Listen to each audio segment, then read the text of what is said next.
Today we have a lot of animals, some farm animals, some wild animals, and some safari animals. In this video we learn animal names. The first one is a giraffe. This is a giraffe. G is for giraffe.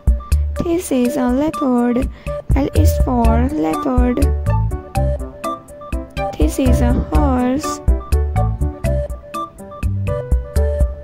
A horse.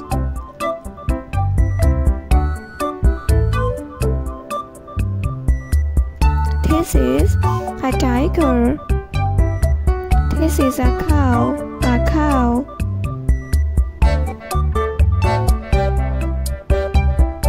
This is a zebra. Z is for zebra. This is a rabbit. R is for rabbit.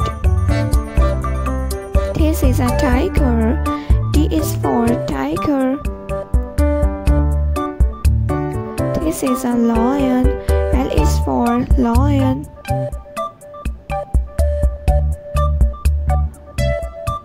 This is elephant. E is for elephant. This is a sheep. S is for sheep. A duck.